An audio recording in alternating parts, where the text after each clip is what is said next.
عین حال ما با دیدار یک اویله و این فرزندانی اپای عزیز آمدیم.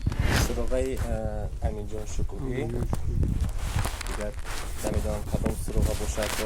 خب بهتر سراغی که زیاد با بلندی های بلند بر اومدیم. نو بسته کرانتی را نگاه نکرده، ماه شریف رمضان را نگاه نکرده، همراه میرافروز با پای پیاده با بلندی های بلند بر اومدیم. دوستان عزیز، تماشاگران، این مادر عزیزی ما صاحب 9 فرزند است و در شرایطی خیلی وزنی قرار دارد و به همه شما معلوم است که در این شب و روز پرستاری و نگهبانی 9 فرزند خیلی دشوار است و ما آمدیم تا از حال آنها با خبر شویم.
تماشاگران عزیز، ماه شریف رمضان ماهی دستگیری است، ماهی خیر است، ماهی سخاوت است، ماهی عملهای نیک است و میدونم که تاجیکستان ما هزاران هزار نفران دارد که واقعا در شرایط خوبی زیست و زندگی قرار دارند و ببینید که در جمعیت ما، در محله ما، در خوب کشور ما هستن اویله هایی که نیاز به دستگیری ما و شما دارن. اویله هاشون وضعیت شرط و شرایط زندگیشون خیلی ناخوب است.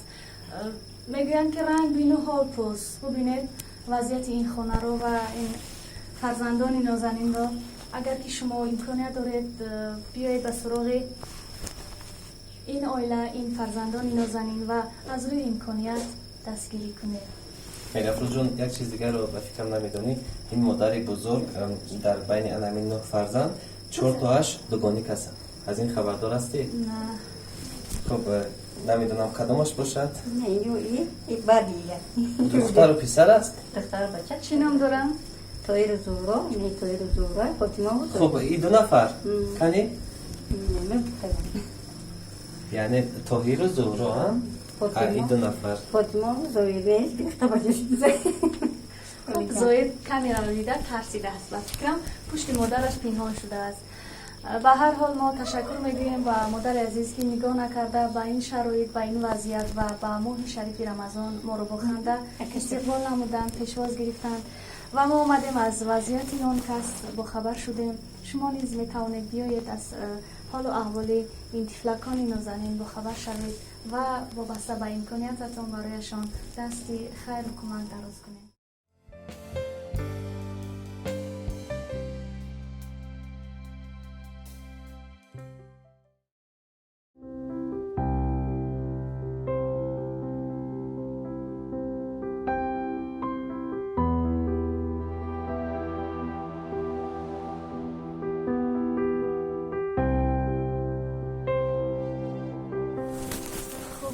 طور شما می‌بینید دوستان، اینجا حمام است برای خوب تازگی و آزادگی 9 نفر فرزندی که در این عائله زندگی میکنن و طور مادر عزیز گفتن ندارن جایی که به قول ما دگدان کنن و ببینید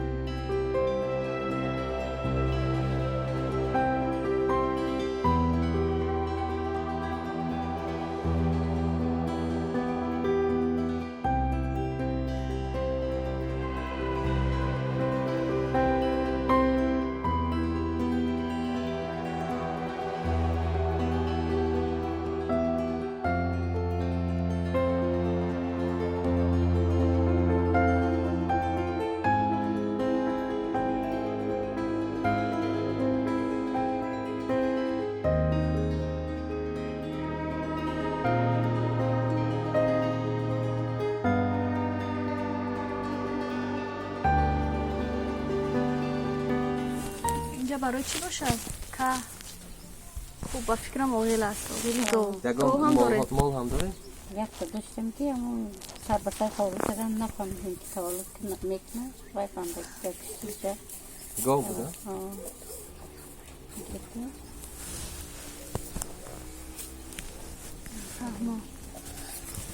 خب خیلی من یک قسم از بیتونی اگه بیتون داشتم یکم نفر خیرخواه آمده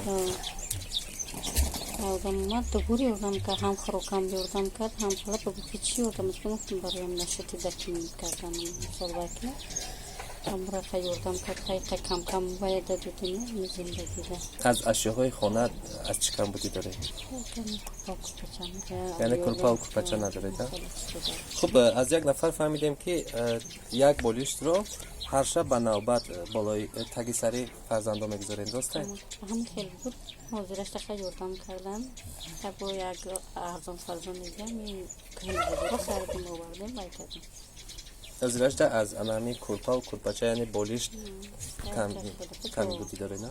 خیلی بودی بدتر بود خیلی